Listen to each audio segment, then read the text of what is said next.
So again, welcome everybody.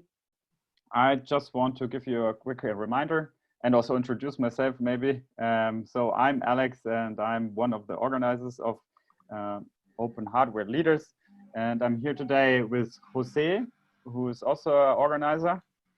And unfortunately, Andre and Julieta could not join. But yeah, well, we will hear your pitches and also upload the video afterwards so everybody can see them at their time. I just want to remind you of our community participation guidelines. The most important parts are actually, and this is also important right here now, that we practice active listening. We listen to each other, and we also practice consent. Active listening in this terms means basically that you listen to the pitches. You can see in our document, in the call document, that there's a possibility to discuss it in the document, but please do not interrupt the people who are pitching their projects, and we will have the discussion afterwards, after the project. And you can also add questions there, but please do not interrupt the pitches themselves. And what you already did on your own was mute yourself if you don't want to say something. If you experience any unfairness, if you see any misconduct, anything which does not is in consonant with our community participation guidelines, please let us know. We also put our email address again into the cohort call notes, but you can also find them on our webpage. You can talk to each of the organizers, so Jose, Andre, Julieta, and me individually. You will find our contacts online. Please reach out if you have any problem, if you experience any problem, see any unacceptable behavior, and so on. And with this, I want to hand over to Jose. Hey guys, well, welcome. Today the goals is to kind of help you to expose your work and use it as a let's say as a tool or as a behavior to learn.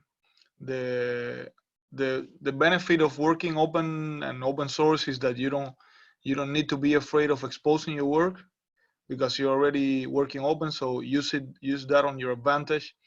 And one of the things I've learned from the mentees and people that started in the program is that sometimes they are scared of showing what they have because it's not good enough. So it should be something that someone else can understand, but when you let's say think that you are going to expose it, then you start thinking already about an audience that will look at your work, and that's something you will immediately consider when you are working on your projects. So that's the reason why we're doing that.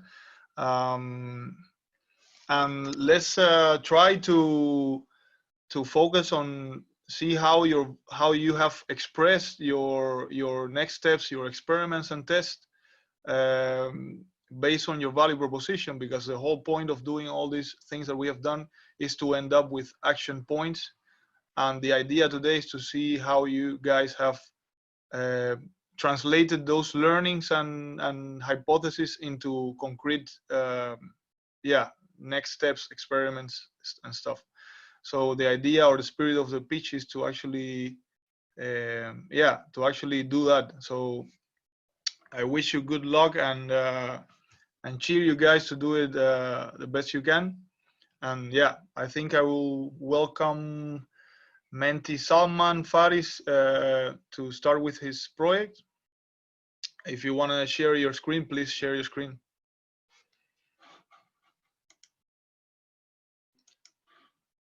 Is Salman around?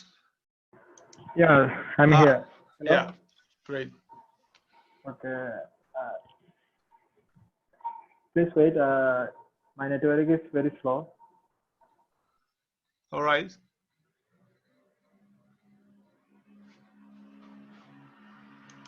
I think I can do after that. If someone willing to start.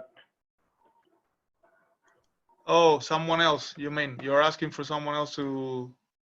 So maybe Yeah. the next one, Jose Ocampo is not around. Alejo Bonifacio, would you mind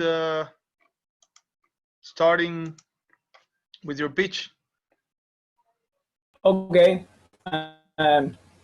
Great. Go ahead then. Hello, everybody. I'm gonna share my screen, if you don't mind. Right here. Well, I have some slides of my project, and well, I'm going to begin. Oh, 5 minutes. Okay. Hello, everybody. I'm gonna tell you about my project, LoRa Data Loggers for environmental quality. At the beginning of this, I didn't have a name for this project. It was this name so long, and I was. You can see my slides. Yes, you can also put the presentation. Okay. Yeah. Okay. Yes, I'm going to do that.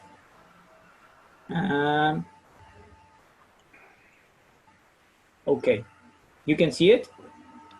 No, we cannot see it now. Okay, maybe because I'm sharing another screen. I'm going to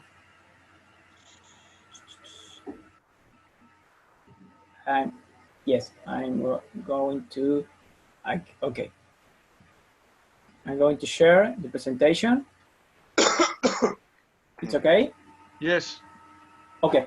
Well, I'm going to tell you about my project. My project it's called LoRa Data Loggers for environmental quality, and I have no name at the first, but I was thinking that maybe EcoSend could be an initial name. It sounds good for me. This presentation, I'm gonna tell you about my value proposition. Okay, my product will be a data logger that will be cheap, replicable, customizable, open access, wireless, linking to a friendly graphic interface. The game creators will be that it will take accurate data at real time. It will help affected people by environmental degradation to be informed, and the painkillers that it offers is that it will be cheap, open, and it will be has a reduced maintenance cost and lower monitoring cost. For other hand, in the customer segment, in the user segment, I have several users, but like scientists, high schools, and government institutions. But actually, I put in this presentation a research institute, because this research institute is where I work. I am a scientist and I work in that place. And already they are in agree to get financial support to go ahead with my data loggers. They're gonna pay me for make it, for develop it. And well, in those institutions, they have some shops, yeah, and the shops are that they want to take accurate data and reliable data, publish papers because it's a scientific institution, make reports, and bring information to the society. This is so important to them because they have a biological station in a big lake, and they want to know how is the state of this lake. And the game creators are that they want more papers, more cost-effective acquisition of data, and reparable and hardware, and and scientific dissemination. His paint are the sensors, the commercial sensors are data loggers are so expensive, and travel cost to take data and the know of the state of the sensor. And between the personas, I'm gonna to introduce one, and it is a contribution profile. This profile is the Jose. Jose is an advanced electrical engineering student. He wants to specialize in environmental sensor, and he has not yet begun his graduation thesis. Jose has some works. First of all, graduate from college. He wants to make he wants to make an environmental sensor that can also be part of this graduation thesis. And he needs to get sensor calibrated by biologists. And his pains are that he doesn't know how to connect it with people from other disciplines, and he can't validate the measurements of his sensor himself because some are biological variables, and the gains that he wants to get is that he would like to find an applicability for his sensor. He would like to get experience in working in interdisciplinary work, and he would like to learn the use of repositories and open project documentation. Well, the pathways, I present one that is a slide for presented the contributions. Actually, the research institute that will found in the first data logger, they're gonna see these slides are in Spanish because Spanish is my native language and the institute. And in the open canvas, I'm highlighted the one of the solution or one of the things and an assumption that I'll make that the user they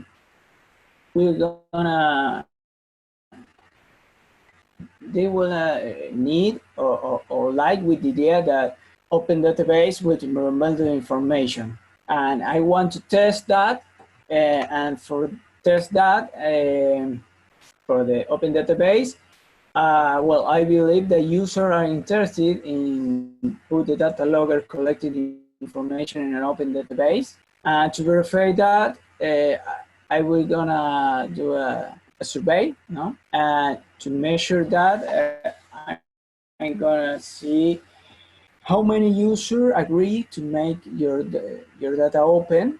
And we are right if most users, or at least one of the group of users, high school scientists of government, are in agree with this idea. And there is a print of this survey. It's a Google template survey, but but that is all for me. Great. Any question? I'm going to stop. Thank you very much, Alejo. It was really good. I think we have also 5 minutes for discussion, so maybe someone wants to jump in.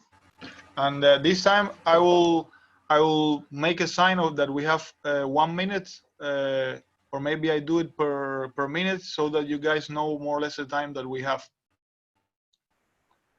So I'm going to start the 5 minutes now, and please feel free to ask questions to Alejo. Yes, and please, if you also have comments and questions like about the personas and also the value proposition, then please ask Alejo. I actually have had a question towards how you want to involve citizen scientists, because you spoke a lot about like researchers, people graduating from universities and so on. And I just wanted to know what if you have any plans to also talk to like citizen scientists, so non-institutional scientists.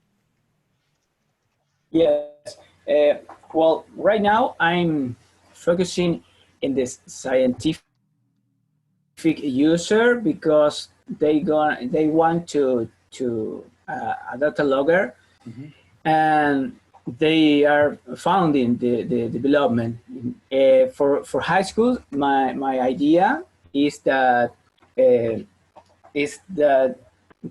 to make a data logger more simpler, more not so sophisticated, maybe so with some sensor that be more cheap, because there are some sensors like dissolved oxygen, Mm-hmm. pH, and conductivity that are so expensive.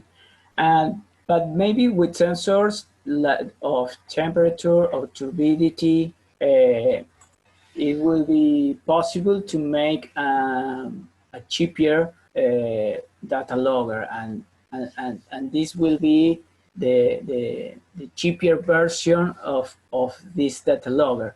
But actually, right now I'm focusing in one user profile. That is the idea, Yeah, plan. it's a good strategy. Yeah. I had a question. So about the hardware aspect of your project, what Okay. plans do you have in mind? Do you have already Well, selected? actually, I was talking 2 days ago with the people of Hacking Ecology. They, I don't know if you know them. They are developing some data loggers. I want to be that this data logger has LoRa connectivity, but something this is something to test. But the mainly documentation and the design, it will be the information, the lot of information that is in the Cape project. I don't know if you know it. It's a very good source of information for me. And it's basically based in Arduino microcontrollers. Hmm. But that is all for now. Does anyone have a question? So I have a question. What kind of sensor you are using? The sensor that I propose are I don't know if you want to know the specific models. I can share you a list of all the sensors that I checked for the data logger. I can share you, but I was thinking in temperature, turbidity, dissolved oxygen, pH, conductivity, and I think nothing more. I have these 5 sensors, but I can share the list of all the sensors that I was thinking. Maybe that's a good idea, because if you share that in the chat, maybe there are mentors that already have a lot of experience in this topic, and you can get a lot of advantage from that. Yes, you yes, know? I'm searching that. Mm-hmm. All right, so we reached the 5 minutes, so I think now it should be time for Daniel to pitch. Daniel, are you around?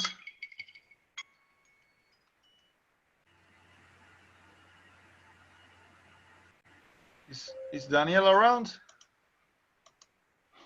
If Daniel is not around, then we can give the floor to Camilo from Otto DIY.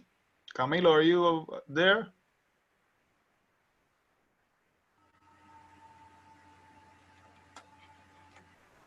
Camilo should be here. Now, can you hear me? Yes. Yes. Hi. Okay.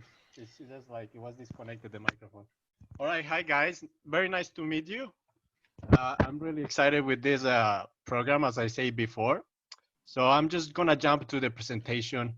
Um, Let me share my screen one moment.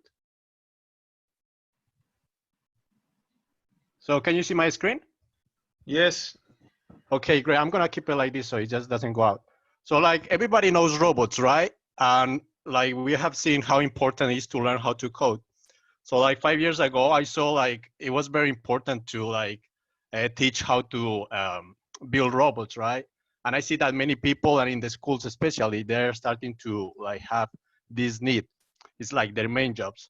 But the problem has been like they're not very flexible or creative.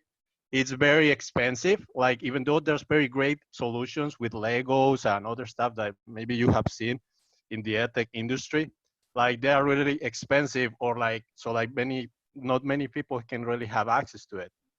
So like they are also difficult to learn, and usually you have to buy batteries or like you have to like deal with all these rechargeable batteries that are also even complicated to buy. So like for that, I created an open source robot because it was the perfect match to have something that was like more towards DIY, but not so DIY. So like you see cables around Arduinos. So I wanted something in the middle, right? And to like address those pain relievers, what the free access was like definitely something that uh, like helped to that, attractive for all people. And like because it's open source, I mean you can replicate it or build it by yourself, and it gives you the flexibility to be creative, which is very important in a school if you really want to do something else with the robot.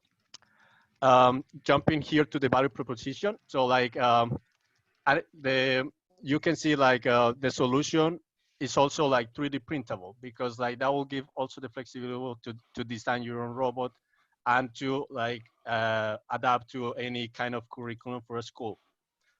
You can see then the resources required, like normal R&D and manufacturing, contributor profiles that are like mainly engineers and educators. Then the user profiles, I like to divide in 3 categories. So you find the like the final users, which are the children, like 7+, and then you have like the teachers and the parents that are the ones that at the end acquire this kind of technology, right? Then we have like another extra one, which are like the makers or hobbyists, which are also like included there. They are also important. But let's say for a product is more towards the other segment. So then the final unique value proposition is like an interactive robot that anybody can make. It's 3D printable based on Arduino. And then you have all like the libraries of Arduino, and you can combine multiple open source solutions into this robot that you can use in education. Or if you just want it as a hobby, then you can build it by yourself, and you don't need any previous knowledge. Because what I find out is like robots are difficult to build, but once you have all the parts and tools in front of you, it's actually very simple. We have like contributor challenge. We had GitHub at the beginning. It was turning very chaotic. So we find out a solution also in Wikifactory in terms of like the hardware part. I will show you later on how this works. Then we have a typical forum and group chats. So jump into the persona. So one of them, the teacher. The teacher like needs to make robotic classes, organize classes, right? And then they will need like, apart from the robot itself, something that is very important is the curriculum or the learning content. So this is something that actually I haven't addressed before that much. So like this evaluation let me look of what are the key needs of a teacher in this case. Then you find the user as the kid, that like more like related to what the parents want for the kid. They want like to learn all these like 21st century skills, motor skills, coding, logical thinking, and creativity, which is something that is not very addressed even in the best robots that we see now in the market. Maybe Lego, but then Lego is like towards something very simple. So it's still very expensive, no idea how to code. And then what you want is like to have like a step by step. And then once you do the basic, you can create your own robots and customize. Then there's also a user, which is like typical teenager that wants to like have a thesis related to the robot and wants to study engineering and have very similar needs. Then the contributors, so we divided contributors into also hardware and software. So this is the typical hardware contributor of Otto. That is more like a hobby for him, but then he sees also like a fulfillment because it starts to learn more about like other things like 3D printing, electrical engineering, and now learn how to like customize his own robots. We have the typical, this is not very common, but it happened to us last year, which we were very happy. Open like contributors in terms of software.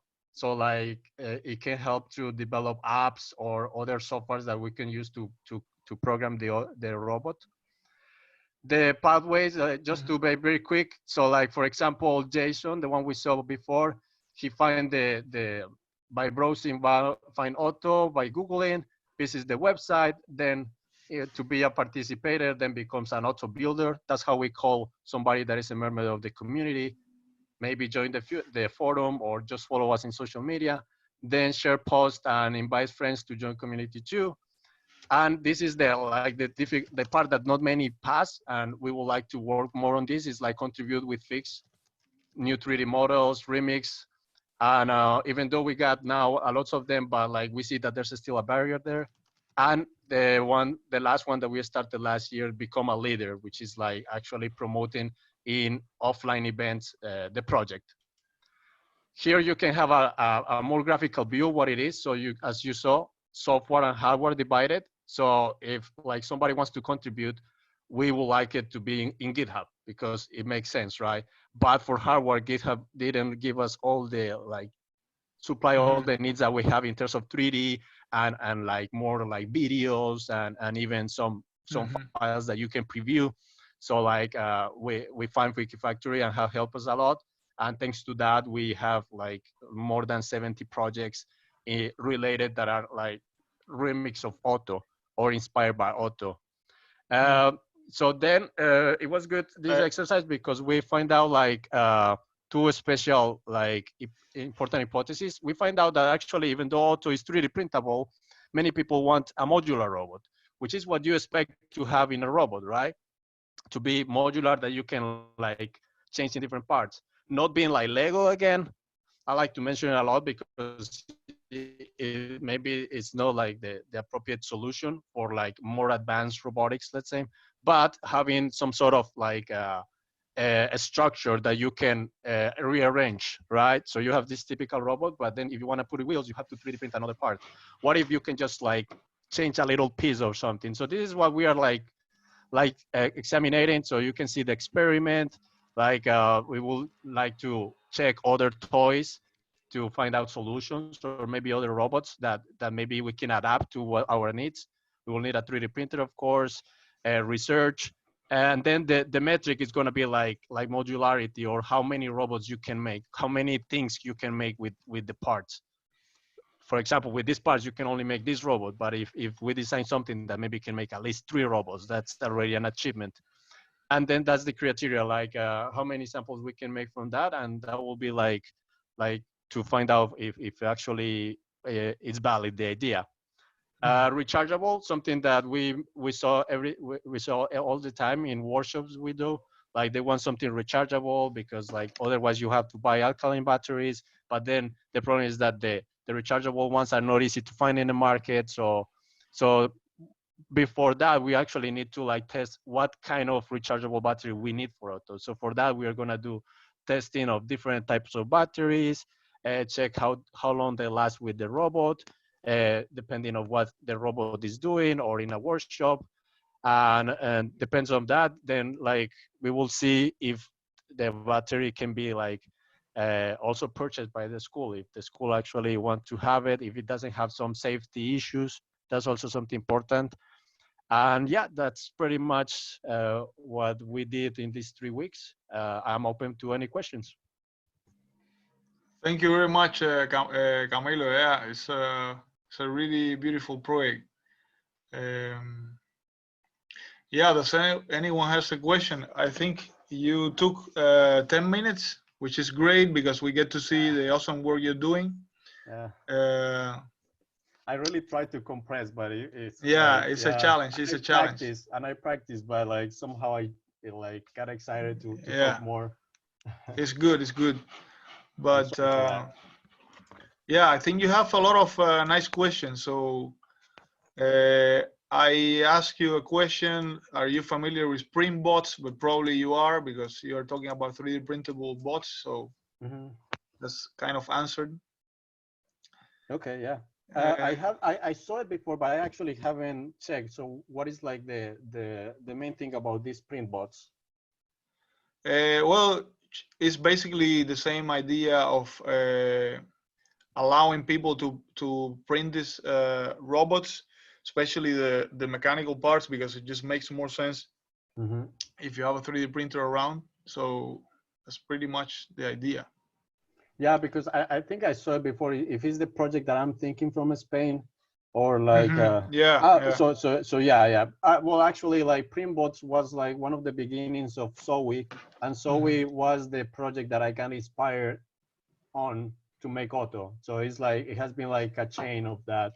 I thought that maybe they were like because I didn't see much action lately, so I was surprised of the question. Okay. Also, thank you very much from my side, because I'm now working in schools as a STEM educator, and we're also doing like robotics workshops, and I'm directly profiting from your work and the work of the community project, right? There is a question from Jeff. I don't know if you want to read it, if I should read it. I can go ahead, yeah.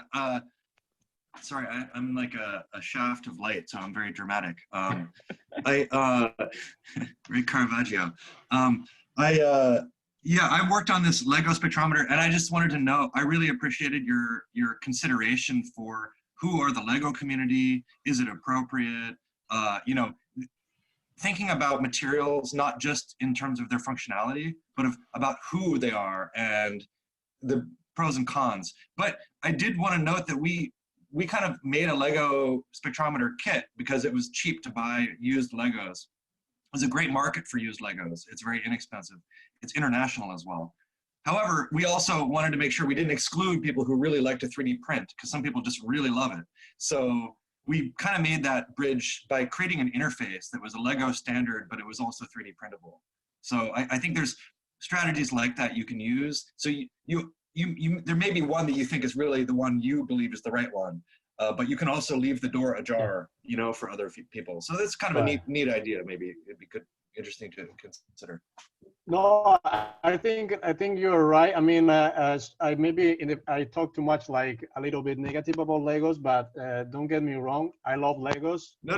But what I see, is that what I want, 7 Plus and some more like tinkering with cables, let's say, like really touching the like positive things, and even like making some shortcuts. For that, I was looking something more like that.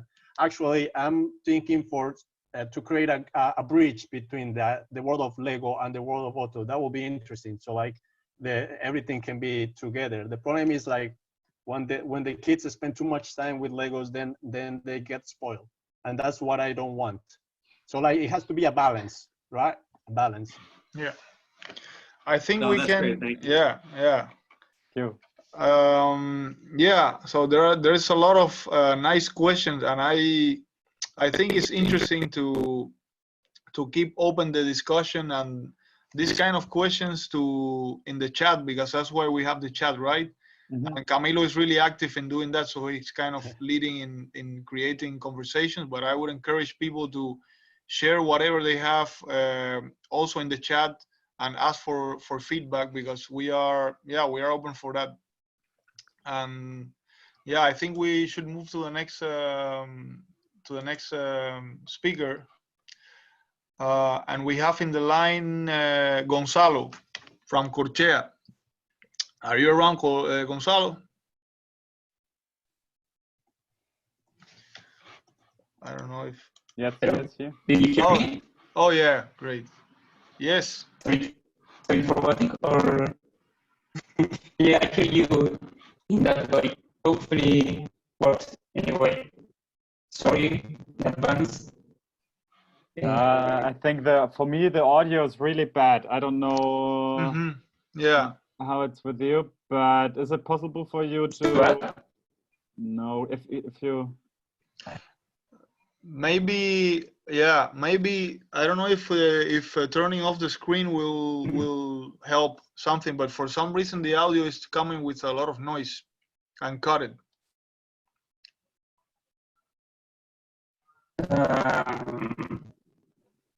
Well, can you? I don't think it will solve anything. Let me see if it's understandable. Maybe it's the microphone that. Are you using the microphone in your earphones? Yes, in my earphones. Maybe that's the one that is causing trouble. Can you use your computer? I think it's probably my internet connection. So I don't think I can fix that. So the video seems fine, to be honest, and I think if the video is it's quite clear, so then it might be actually the microphone. Yeah. I would suggest that we move on to Fernando, and well, and then you can try to get another microphone. Yeah, can you use the microphone of your computer? Maybe that's better.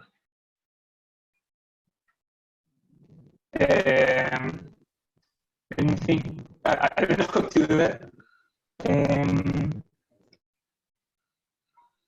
Maybe you can find a way to switch the microphone to your computer. You try to fix that, and then we start with someone else, and then we get you in again. Do you agree with that?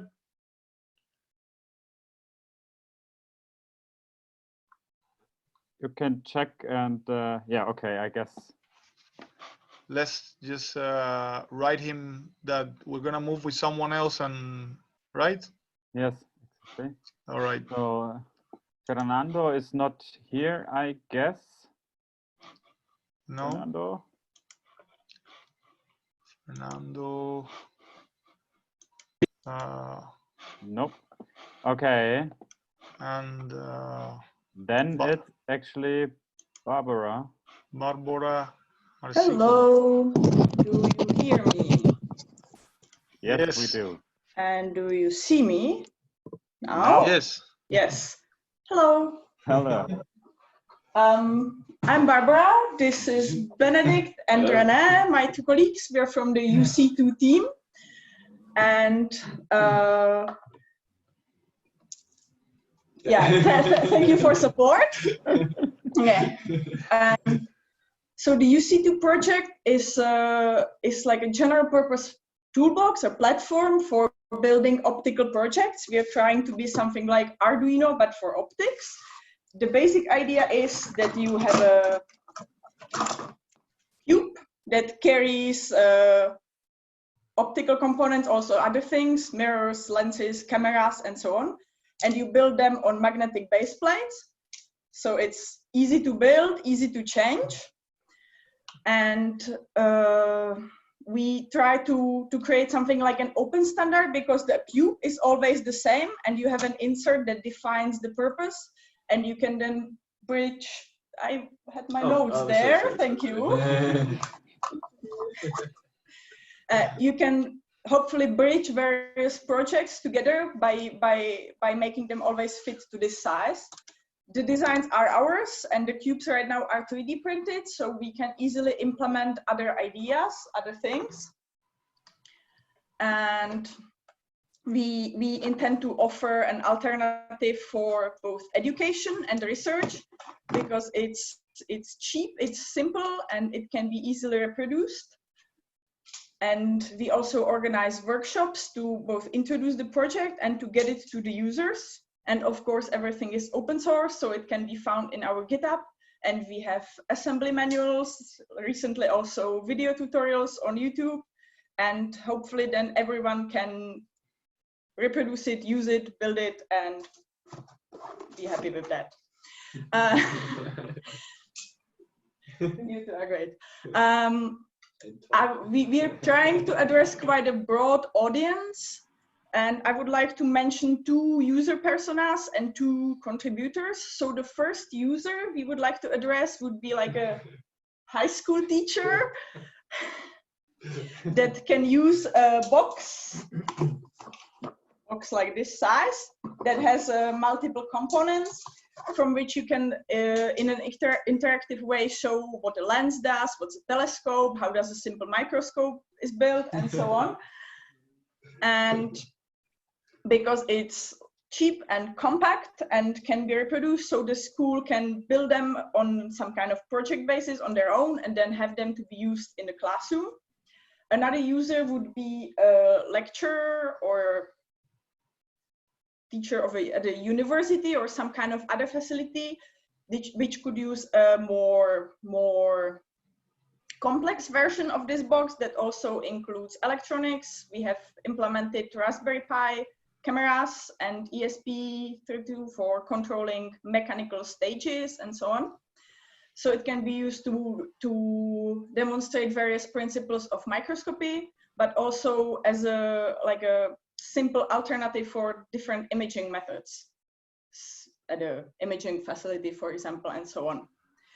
From the contributor side, it would be, at the best case, some kind of end user, like a biologist that is interested in having a microscope, but doesn't need the highest performance and the super high price, but just something that is always at hand and works reliably and can be used for screening or imaging sort of in the field. So you can take it to image your samples where you find them, like bacteria in river water or whatever.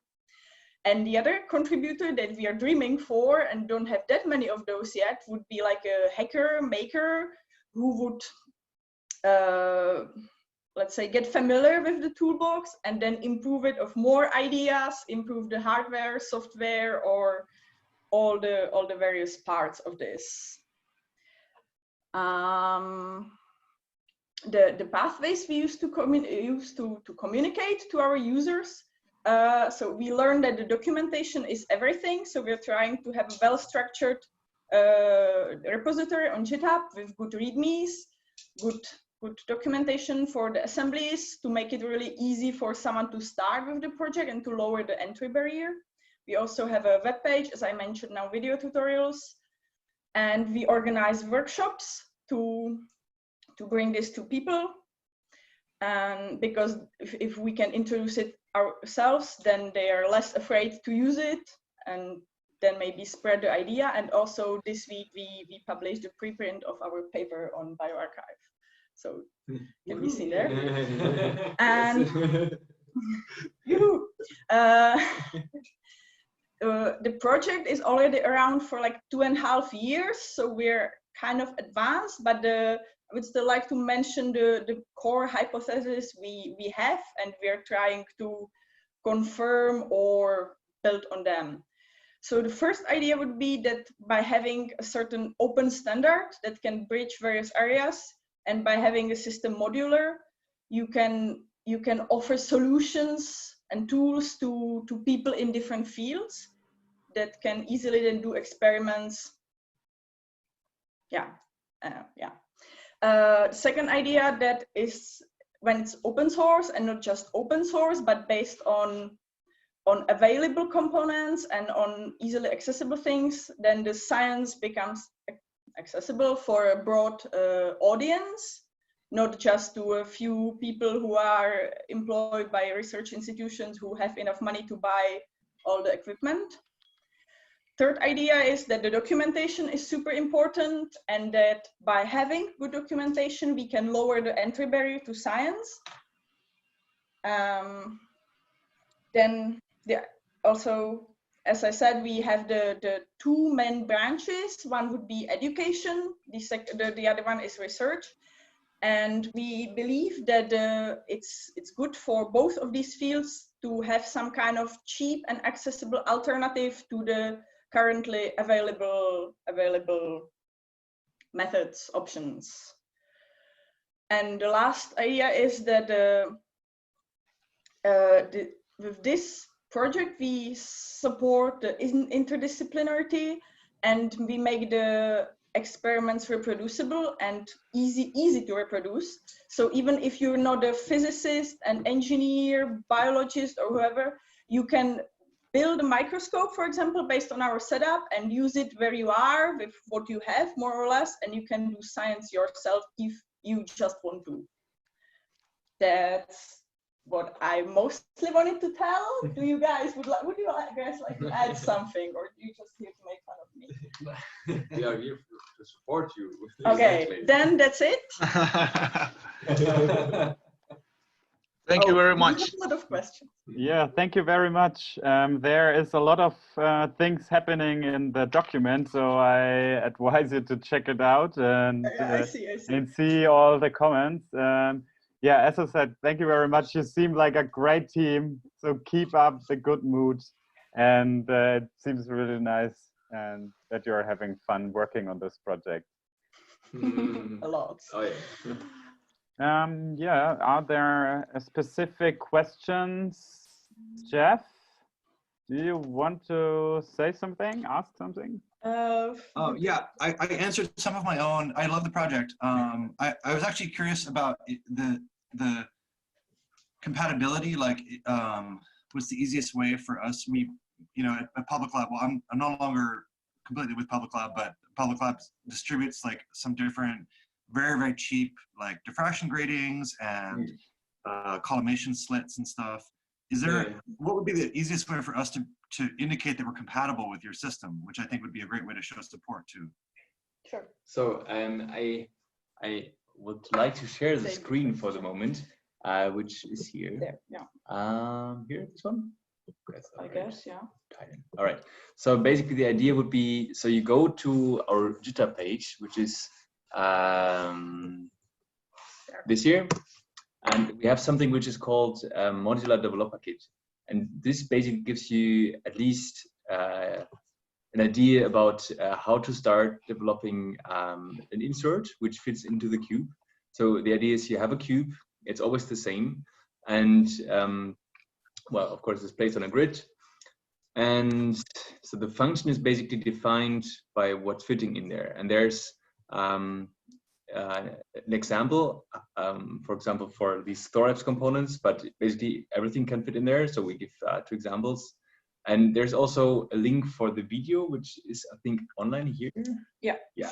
So it gives you a tutorial YouTube where somebody's designing, let's even this sound.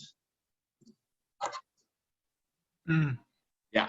So the idea is that if you have an idea, let's say a grating, for example, and you would like to place it in a specific way, you can just follow this tutorial to make sure that it's fitting there.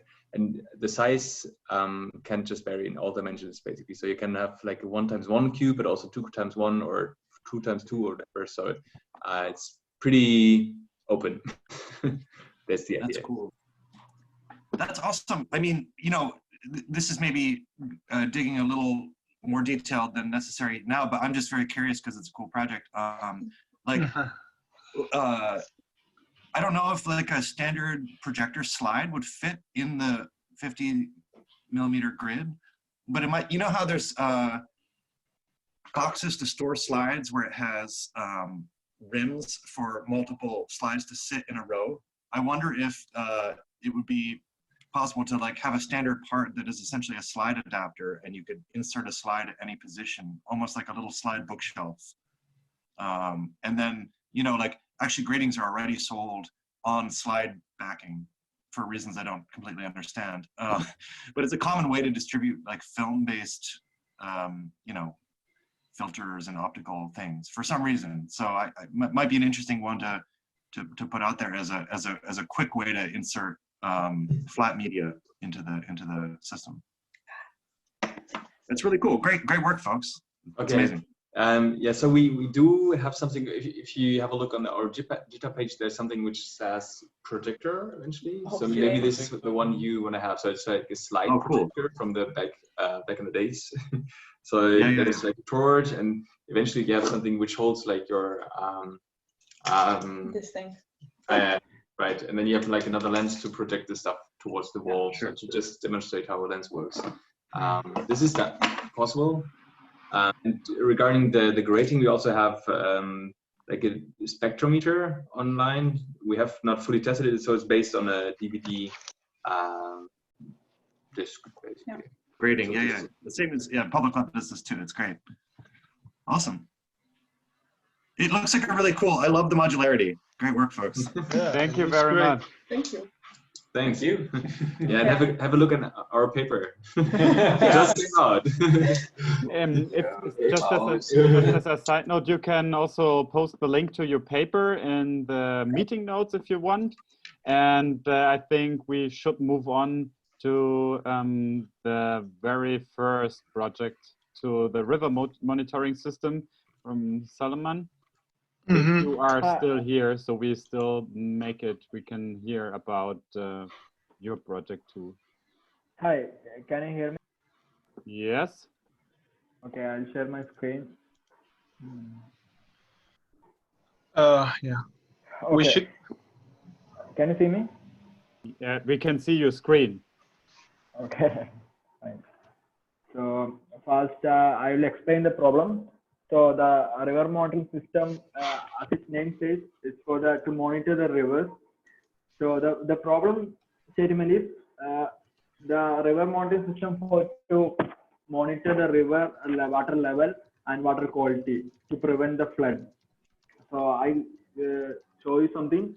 I am coming from India and state called Kerala, and the reason is we had a huge flood happen here 2018 and 2019.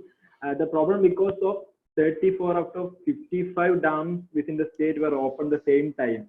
That's a problem for the flood because they don't have any data about when the river going to be full and everything. But all are the overflow gates of the biggest dam in Kerala is open.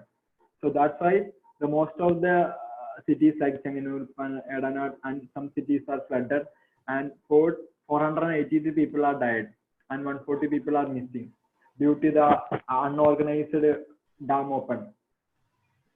So, and the same situation happened 2019 too. Because, and the one thing is the data is available, but it's not available for the public people.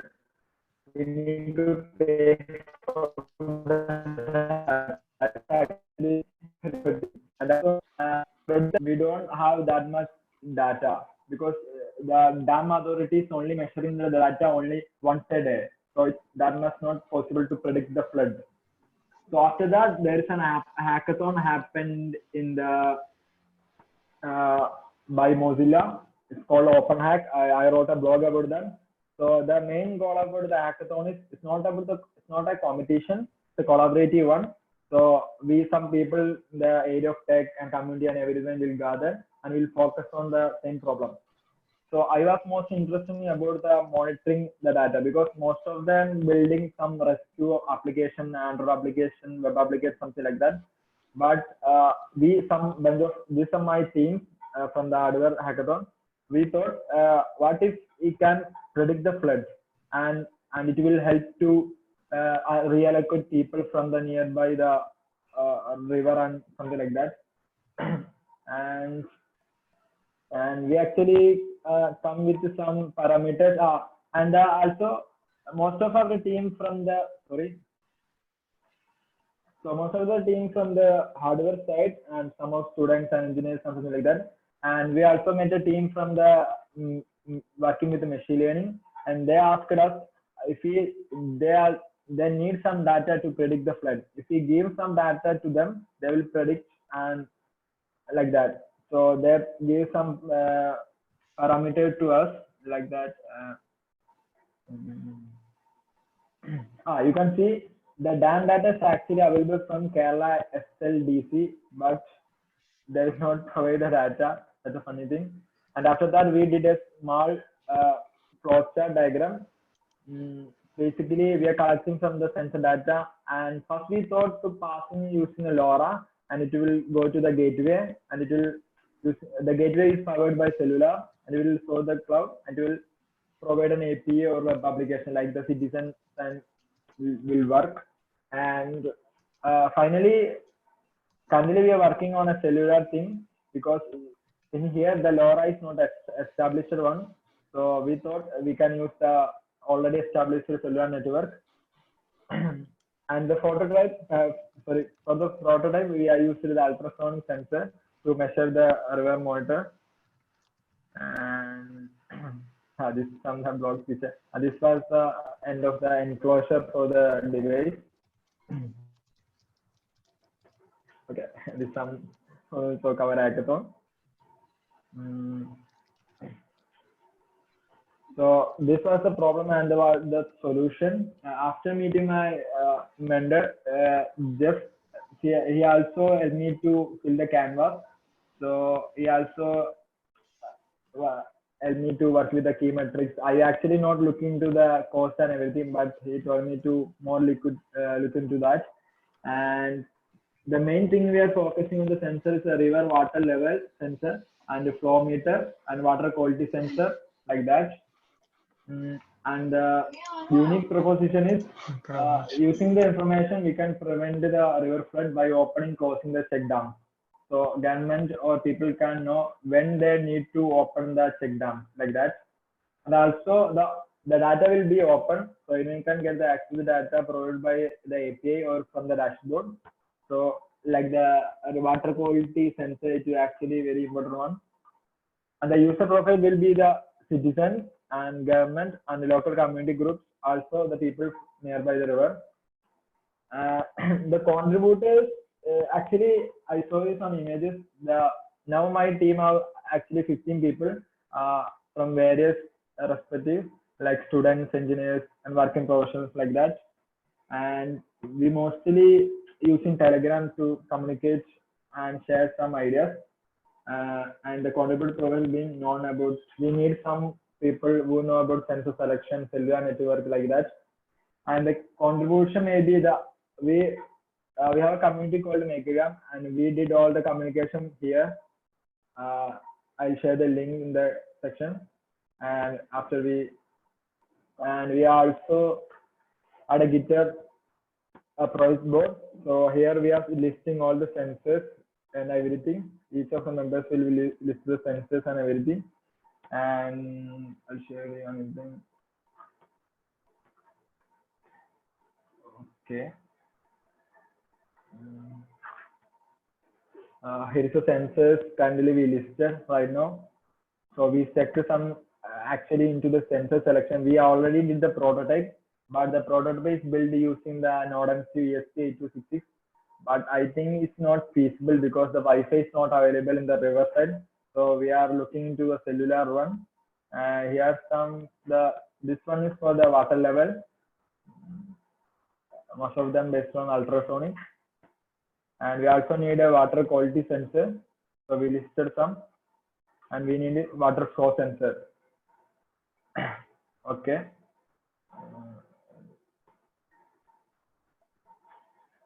And so I was actually more focusing on this one a particle electron one, the cellular based one.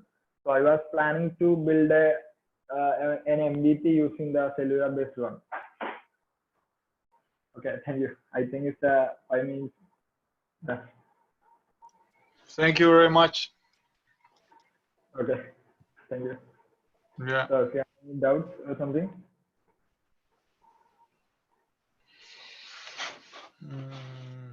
I don't. Let's see if someone has some question. Yeah, Jeff has a question for you. Yeah. My document is frozen. Actually, could you just read it out loud? Thank you. Oh, yeah, please. Yeah, I will do. So are Sorry there about some existing system for compiling data from across the network? And is it presented in a way that works for the intended audience? Say, does it load on a phone maybe? Pardon? Can you see the document, Salman? Yeah, I can see that. Oh, there is a question. So it's about like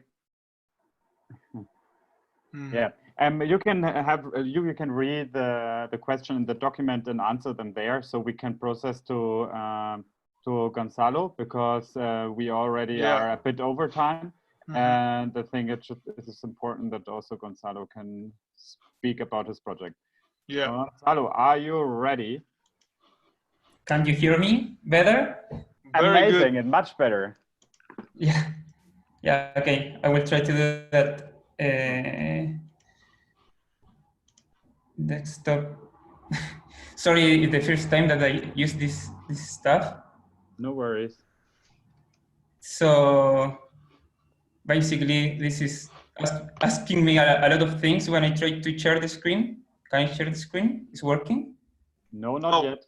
Not yet.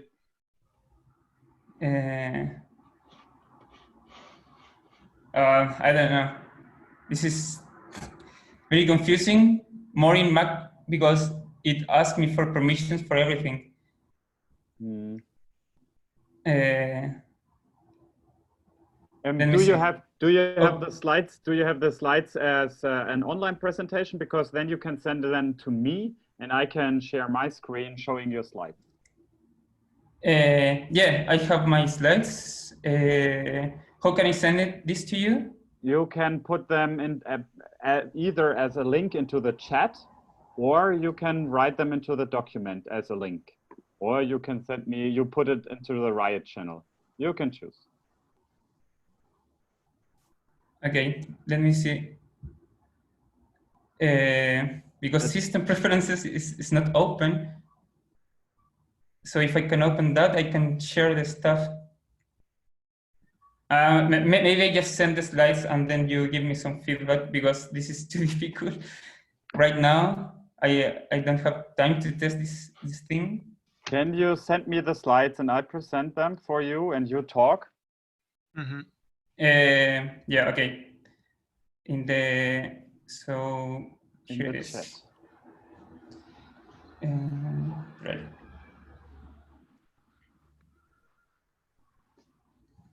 So I can send this. In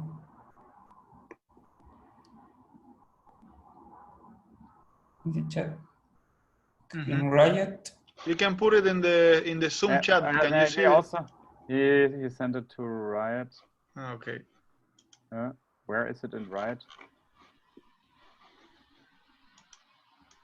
And you can also, in the meantime, while we open the presentation, you can also start talking about your project, because we can listen to you very well now, you know? Okay. I don't see the presentation. I'm sorry. Where did you send it? So I'm uploading the presentation to Riot. I see. Yeah, okay. it's loading now. No so worries. it should be able soon. If you want, you can start. So Corchea is basically a paper-free open source hardware, and it's basically a hardware to enclosure a paper-free device. And so what's a paper-free device is just a simpler way to refer to paper-based microfluidics. So if you think if you ever use a paper towel and you absorb some liquid, you know that the liquid moves. So this is the same principle that use candles and plants to move liquids, right? That principle is capillarity. And I use it too. There is in a lot of different things. Capillarity is used by pregnant test, glucose test, and point of care devices for biosensing and other stuff. You can also have 3D movement of liquids in this kind of devices. So Corchea allows a constant flow of liquid through a wax pattern channel. So in Corchea, you have three main parts. One part of Corchea is the source of liquids. So one end of the paper goes on that liquid resource and then moves through the paper to go to an observable area. Okay, you can pass the slides. That's the part of how works the device, the paper device. Some examples. And now we go to Corchea, and these are the parts. Part 1 goes in the compartment 1 of Corchea, and that's the liquid resource, so it's full of liquid, and then moves to the part 2, and in part 2 you can observe what's going on. Passing the observable area, it goes to the part 3 that goes in the compartment 3, and is basically the evaporation area. So part 2 is covered by acrylic.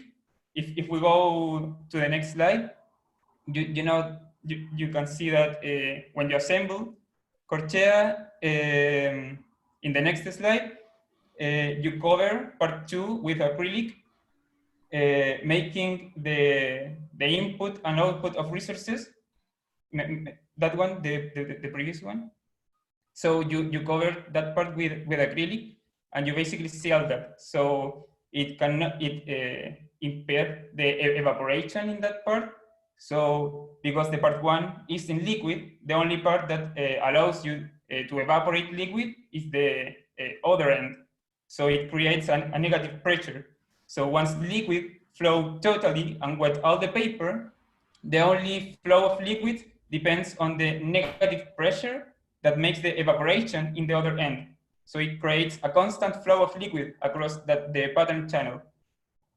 And that part of the evaporation area has a filter to allow the evaporation of liquid, the evaporation in sterile conditions. So what you can do with Corchea, you can do self-culture, constitutive expression, directed communication, and you can analyze that data. And one of our analyze or experiments is pulse induction.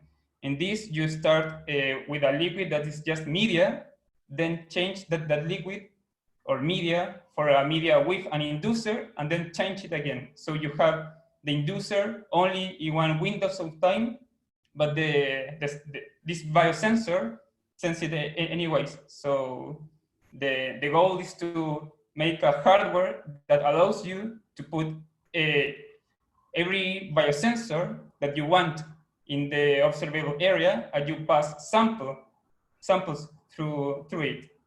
So that's the basic thing. And then I have a table of comparisons between the regular microfluidics and Corchea, because the pain was I want to do microfluidics stuff, but it's so expensive that I cannot afford that. So I think in a simple way to have some features of microfluidic without expend that much money. So if you go to the next slide, we can see the differences. So the cost of a regular microfluidic device is very high, and Corchea is very low. It costs $8, and Corchea doesn't require pump. Neither special infrastructure. Is easy to prototype because the channels can be made with crayons. You can draw them, or you can print them with wax printing. It has laminar flow, but don't allow you to do single cell analysis. That's the only contra or cons. So my persona is basically a biologist study that wants to do something with microfluidic, but don't have the money. So it looks other devices to do similar things, and it can be Corchea. So it's mostly aimed to biologist people, but it's also to maker, but the biologist people should have the pain most that a maker that will make it for fun or something like that, or want to do something with biology. So it basically, it aimed to a biology student that don't know too much about code, but everything is well explained on notebooks, so he can run all the programs and codes to analyze their data. And the pathway is simple because basically it see this project in some part and think it can be used for his project, and then he contact us. In the next slide is the pathway. He contact us via email. We receive that mail and answer his questions. He gets mentored by us, and he gets cool results and can test his hypotheses. And then he can go involved on the project and start to modify the Corchea for his own research, and get more involved and invite more people for the project. And then some hypotheses in the aim is there is coherence between the designer channel and the youth channel. So I have one notebook in GitHub to test that.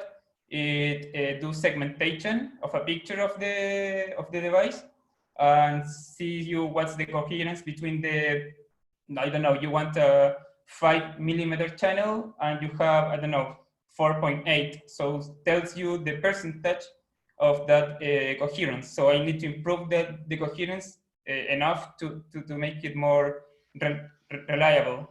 So then the flow velocity through channels is not significantly different within devices and between devices.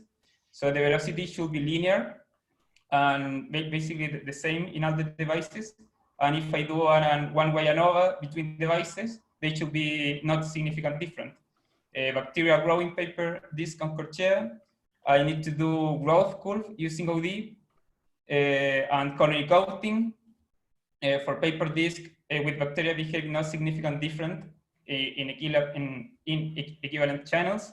This is a big issue because I put my bacteria or biological sample in disks, and this disk can be slightly different. So they should start in the same conditions to be comparable. And then in the next slide, there is more about the paper disk respond to signaling media to act as a biosensor. They should do that, and that's the pulse experiment that I show in what you can do, but I need to improve that.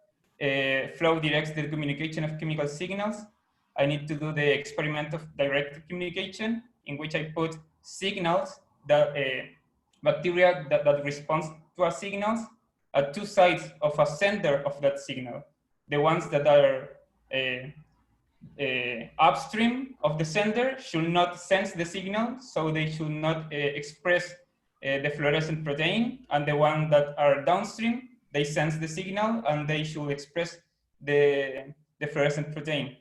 And then do network communication, that's it, put a sender of a signal in one channel and then split that channel in two to two different receivers, and those two receivers should express the fluorescent protein if they feel the chemical signal. And that's basically everything. Thank you very much. It's really interesting project as well. And let's see, because we have, yeah, we should start the closing, right, Alex? Yes, but do we have any questions? No, there are. So I could not. Oh yeah, sorry, yeah, I missed that one. Yeah. Are there any questions for Gonzalo? I think it's an amazing project. I used to do. I had also some bacteria project, and that's why I really liked the idea with the cell counting and so on, on the paper discs. And yeah, I'm following your project and see how it develops. Thank you for all your effort you put in this.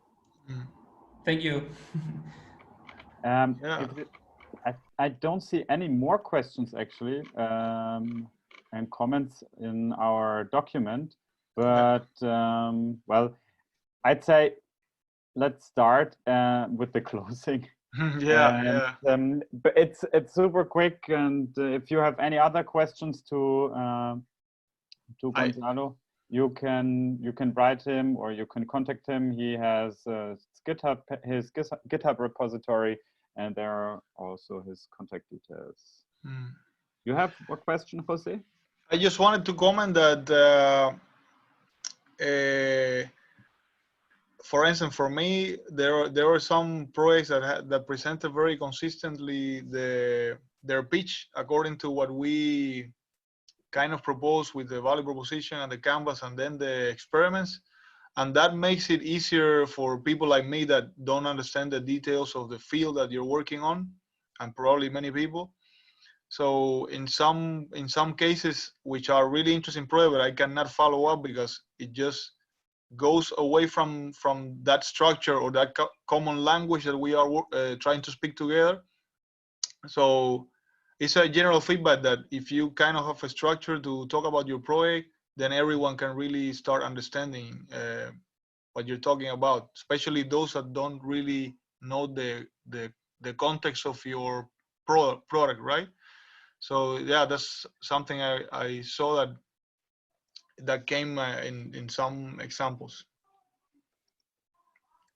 Yes. So let me give you a quick overview about our week 5 activities. So the goals of week 5 is, and this is a really hard one, learn to prioritize scope and releases. And I can tell you, you never stop learning about prioritizing things and also about scoping. Another one is plan and start running a sprint based on your defined priorities. So as you all know, we want to have a global sprint as part of this program. And it's also part of the goals this week to plan such a sprint and also like what you want to do and so on and so on. And the assignments are accordingly define the scope statements for your participation in the program, prioritize your work based on the feasibility and relevance using the GitHub project board, and decompose your task cards and achievable activities in a timeline or tasks. And sometimes smaller is better than bigger. Move these tasks into the sprint backlog planning to have like basically a line to follow. Right.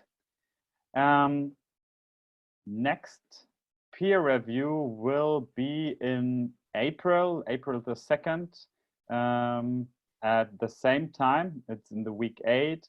And that's when we will all meet again and talk a bit about the progress in your projects and so on, and what happened during last weeks.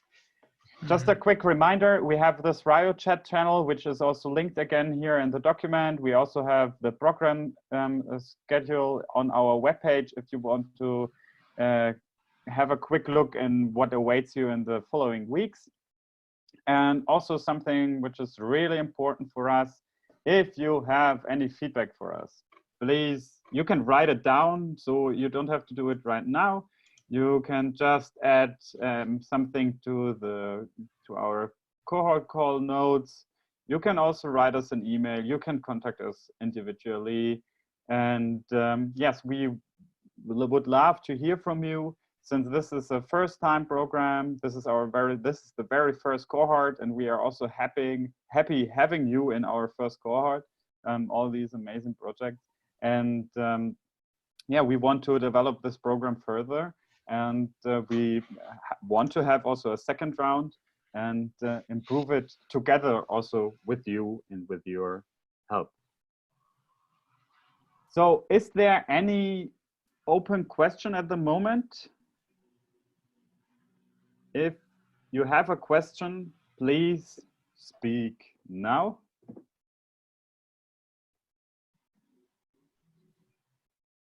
Okay. I feel that there is none, and then I would say I would end this call at the very moment. Have a nice evening, or well, if you're located in Europe, have a nice day. If you're good night. And and have a good night. Back in India. Okay, see you around. See you next time. We wish you all good luck with your project, with the progress with your project, and have nice meetings with your mentors. Bye. Goodbye. Goodbye. Goodbye, everybody. See you. Thanks all. Goodbye. Bye, Jeff.